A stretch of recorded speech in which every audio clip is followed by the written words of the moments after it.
আজি ভোগালীৰ উৰুকা লগে ভাগে এসাঁজ খোৱাৰ বাবে চলাইছে ব্যাপক প্ৰস্তুতি ৰাজ্যবাসীয়ে। আৰু মই আছোঁ বৰ্তমান যোৰহাটৰ তৰাজনৰ মাছৰ বজাৰত। আৰু এই মাছৰ বজাৰত বৃহৎ আকাৰৰ মাছ ওলাইছে। দেখা গৈছে প্ৰকাণ্ড আকাৰৰ বাহু, চিতল, বিভিন্ন প্ৰকাৰৰ চিতল আহিছে, বিভিন্ন বাহু আহিছে। এইটো কি কয়? আঁৰি মাছ। এইটো আপুনি দাঙিব পাৰিবনে? কিমান হ'ব এইটো? এইটো ওজন কিমান আছে? 25 কেজি আছে। দাঙি দিলে সুবিধা হ'ব চাওকচোন। এজন লোকে দাঙিবৰ কাৰণে অসুবিধা। এইটো এটা 25 কেজি ওজনৰ প্ৰকাণ্ড বাহু তেওঁ কোনোমতে দাঙিবলৈ সক্ষম হৈছে। এইটো ইয়াক কাটি বিকিলে আপোনাৰ পাৰ কিলো কিমানকৈ হ'ব? Kilo 12 KG. 12। এইটো মাছ গোটেই পাতে কিনিবলৈ গ'লে আপোনাৰ 25,000 ওপৰ হ'ব। 25,000 ওপৰ হ'ব। এইটো কিমান? এইটো কেজি আছে দাঙকচোন এবাৰ। চিতল নহয় জানো?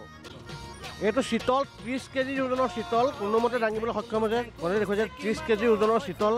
আৰু এইটো 25 কেজি ওজনৰ বাহু। চিতলটো এইটো কাটি বিকিলে পাৰ কিলো 2,000 টকা। কিমান? গাঁৱৰ ঘৰে ঘৰে সান্দহ চিৰা খুন্দিছে, বনা আমি খাবলৈ হৈ যাওঁ।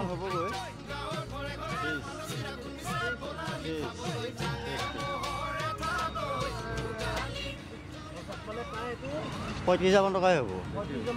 35,000 মান হয়। পাৰ কিলো 2,000। 2,000। 13 কেজি ন? 13 কেজি ওজনৰ 23 কেজি ওজনৰ এইটো এটা চিতল, প্ৰকাণ্ড চিতল। ইয়াক কাটি বিকিলে 2,000কৈ বিকিব।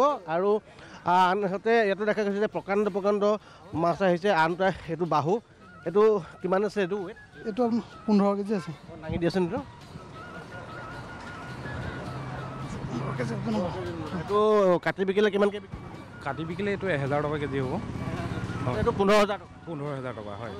কিমান আছে ৱেট? চিতলটো এইটো 11 কেজি আছে। হয়। কিমানকৈ বিকিব? এইটো কাটি বিকিলে 1,800 টকা হ'ব। হয়। মানে এটা মাছৰ প্ৰায় 15,000 18,000 এনেকুৱা ভেলু। হয়, এটা মাছৰ 15,000 18,000 ভেলু হ'ব।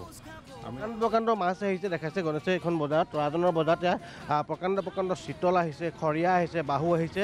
আৰু এটা মাছৰ মূল্য কাটি বিকিলে ইয়াতে যিহেতু তেওঁলোকে এইটো মূল্য চিতলৰ মূল্য 2,000 টকাকৈ তেওঁলোকে কাটি বিক্ৰী কৰিব। আৰু এইটো বাহু 1,200 টকাকৈ বিক্ৰী কৰিব। এটা মানে বাহুটো দাদা মুঠ মানে কিমান মান হ'বগৈ পাৰে? কটা 1200। 25 কেজি। 27,000 মান টকা হ'ব। এইটোত প্ৰায় 27,000 মান টকা হ'ব। 25 কেজি ওজনৰ আৰু 1,200 টকাকৈ কাটি বিকিব। আৰু এইটো 2,000 টকাকৈ কাটি বিকিব। এইটো আছে 23 কেজি ওজনৰ। আৰু এইটো মূল্যও প্ৰায় 23 কেজি হ'লে মানে আপোনাৰ 2,000 টকাকৈ বিক্ৰী কৰিলে আপোনাৰ এইটো মূল্য কিমান মান হ'বগৈ বাৰু? কিমান? 23 কেজি আছে।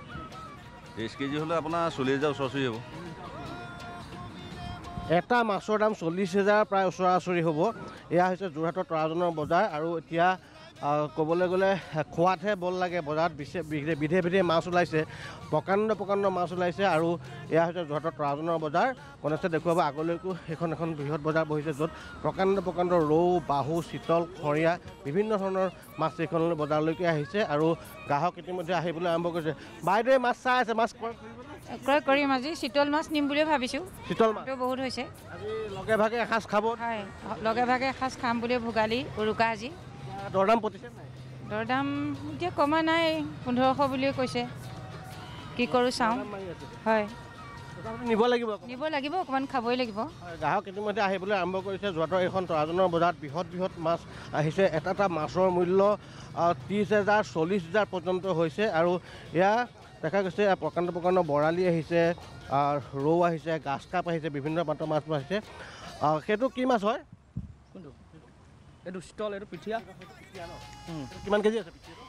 9 কেজি আছে। কাটি বিকিলে 1,000, গোটা বিকিলে আপোনাৰ 700। এয়া দেখা গৈছে এয়া প্ৰকাণ্ড খৰিয়া। এইটো খৰিয়া নহয় জানো? আৰি। এইটো আৰি কিমান আছে ওজন? কিমান আছে ওজন? এইবোৰ আৰি দেখা গৈছে। এইটো আৰি 14 কেজি ওজনৰ আৰি। কাটি বিকিলে আৰিৰ দাম কিমান হ'ব? 1,500 টকা দিয়ক। কাটি বিকিলে 1,500। এইটো 14 কেজি। 1,500 টকা আৰি এইটো এটা 14 কেজি 15 কেজি ওজনৰ আৰি এটাত 1500 টকাকৈ বিক্ৰী কৰা হ'ব। এয়া হৈছে প্ৰকাণ্ড চিতল। এইখন হৈছে যোৰহাট তৰাজনৰ বজাৰ। গ্ৰাহক ইতিমধ্যে আহিবলৈ আৰম্ভ কৰিছে আৰু মাছৰ দৰদাম কৰিছে। গ্ৰাহকে কৈছে যে মাছৰ দাম যথেষ্ট বৃদ্ধি পাইছে, কিন্তু তথাপিতো মাছ যিহেতু লগে ভাগে এসাঁজ খাব, ভোগালী বিহু আজি লগে ভাগে এসাঁজ খোৱা হ'ব। প্ৰকাণ্ড মাছ ওলাইছে, দৰদাম পৰিছে নাই? তাকে মই চাই আছোঁ গোটেইখিনি মাছটোতো আৰু ভোগালী বিহু বুলি কোৱাৰ লগে লগে মাছটোতো আমাৰ প্ৰাধান্য দিয়া হয়। চাই আছোঁ আজি সকলো লগে ভাগে খোৱা হ'ব আৰু বাকী তাৰপিছত চাওঁ কি হয়। গ্ৰাহক আহিছে, তেওঁলোকে মাছ চাইছে। মাছৰ বজাৰত যথেষ্ট পৰিমাণে মূল্য বৃদ্ধি পাইছে বুলি কৈছে, যিহেতু 2000 টকা 1500 টকা পাৰ কিলো হৈছে, কিন্তু তথাপিতো গ্ৰাহকে দৰদাম মাৰিছে। মাছ ক্ৰয় কৰিবলৈ গ্ৰাহক ইতিমধ্যে ওলাই আহিছে আৰু যোৰহাটৰ এইখন বজাৰত সৰ্বাধিক দেখা গৈছে এটা মাছৰ 40,000 35,000 টকা পৰ্যন্ত কাটি বিকিলে এটা মাছৰ দৰ উঠিছে।